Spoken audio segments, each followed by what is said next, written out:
Hello বন্ধুরা, এখন আমি আছি রবার্ট ইজ হিয়ার বলে যে ফ্রুট স্ট্যান্ড আছে তার ভিতরে। এখানে ওদের নিজস্ব সবজি আর ফল দিয়ে তৈরি নানা রকম জুস, জ্যাম, জেলি, তাছাড়া মধু বিক্রি হয়। বিশাল এলাকা জুড়ে ওদের নিজের জমি আছে। রবার্ট বলে যিনি আছেন উনি এখনও এই দোকানে কাজ করেন, মানে ব্যবসা করেন, 15 বছর ধরে দেখছি। আর এখানে দেখুন ফ্রেশ ডাব আছে, $6 করে। এখানে কিন্তু মিট পাবেন না, মানে ভেতরে শাঁসটা পাবেন না, শাঁসটা আলাদা কিনতে হবে। আবার ঠান্ডা চাইলে ওরা একটা ড্রামের মধ্যে বরফ দিয়ে রেখে দেয় ডাব, সেইটাও খেতে পারেন। আমি এই ন্যাচারালটাই ভালোবাসি খেতে। প্রচুর কলা, কাটা আনারস, তারপরে কাঁঠাল সমস্ত বিক্রি হচ্ছে, ওদের ফ্রিজারে রাখা থাকে। তরমুজ, এছাড়া এইসব সবজিগুলো ফ্রেশও বিক্রি হয়।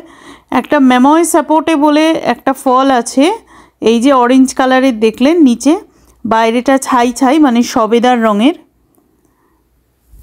তো ওই ফলটা আছে। আর তাছাড়া অনেক রকম এখানে কিউবান স্যান্ডউইচ, ফ্রুট মিল্কশেক এগুলোও বিক্রি হয়। দোলনায় বসে বসে খাওয়া যায়, আমি তো দোলনায় বসে বসে খাচ্ছিলাম। তরমুজ আছে, এই যে ম্যাময় সাপোর্টে বলছিলাম এই ফলটা ব্রাউন কালারের, ভেতরটা অরেঞ্জ আর ভীষণ মিষ্টি, ভীষণ বেশি মিষ্টি আর কি।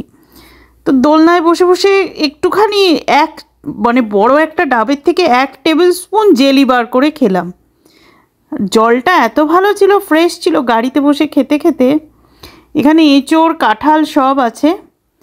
তো আজ তো কিনতে হবে তাই আর কিনিনি, এমনকি বক্সেও যত কাঁঠাল ছিল অত কাঁঠাল আমি একা খেতে পারবো না। আমার হাজব্যান্ড খুব একটা লাইক করেন না কাঁঠাল খেতে, সেই জন্য নিইনি।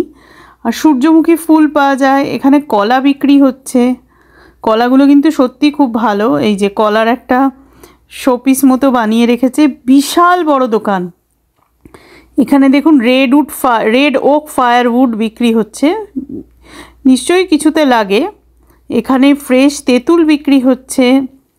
এখানে মুসাম্বির মতো দেখতে একটা ফল বিক্রি হচ্ছে, আবিউ, ABIU, আবিউ বলে নাম। এটা জানি না কি ফল, ট্রাই করিনি। পাশে একটা ক্যাকটাস, শশার আকৃতির ক্যাকটাস ফল টাইপের কি বিক্রি হচ্ছে, এটাও কখনো খাইনি, সব নাম লেখা আছে।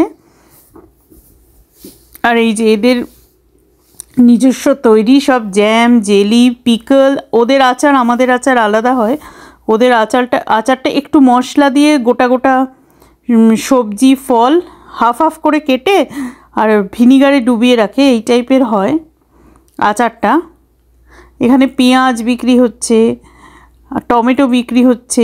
ড্রাগন ফল আমি নিয়ে এসেছি, এই লালটা। ওরা বলেছে ভেতরে ওরকম রানি কালারই হবে আর ইয়েলোটার ভেতর সাদা। তো সাদাটা তো খেতে ভালো হয় না, তাই আনিনি। ও আপনাদের তো বলিনি এটা কোথায়। এই যে দোকানের বাইরেটা এরকম। কত কার্ট দেখেছেন বন্ধুরা, কত ছোট দোকান ছিল 15 বছর আগে, এখন কত বড় দোকান হয়ে গেছে। গুয়াকামোলে পাওয়া যায়, অ্যাভোক্যাডো মানেই তো গুয়াকামোলে। বাইরেটাও খুব সুন্দর, গাছপালা লাগিয়ে পুরো গ্রিনারিতে ভরপুর করে রেখেছে। আমি থাকি আমেরিকার ফ্লোরিডা স্টেটে মায়ামি বলে যে জায়গাটা আছে। অরল্যান্ডো থেকে মায়ামি যেতে হোমস্টেড বলে একটা জায়গা পড়ে, ওই কেউ মায়ামি হোমস্টেডও বলে বা হোমস্টেডও বলে। তো সেইখানে ওই হোমস্টেডে এই দোকানটা, আপনারা গুগল করবেন Robert is here fruit stand, তো আপনারা পেয়ে যাবেন।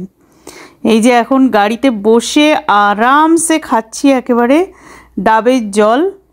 লিপস মিলবে না, কারণ আমি ভাবলাম একটুখানি ভয়েস ওভার করি, ভয়েস ওভারের মাধ্যমে আপনাদের সাথে গল্প করি। একদম ফ্রেশ কোকোনাট ওয়াটার। কস্টকো বলুন বা বড় বড় শপগুলোতে যে ডাবের জলটা পাওয়া যায় টেট্রা প্যাকে, আমার ভাল লাগে না। আমি সুগার ফ্রিটাও খেয়ে দেখেছি, ভালো লাগে না খেতে, কেমন মিষ্টি মিষ্টি মতো, যেন মনে হয় চিনি মিশিয়ে টেস্ট আনার চেষ্টা করছে। আবার চাইনিজ দোকান থেকেও আমি ক্যান্ড ডাবের জল কিনে দেখেছি, আমার একদম ভালো লাগে না। ফ্রেশ ডাবের জল খেতে কার না ভালো লাগে বন্ধুরা।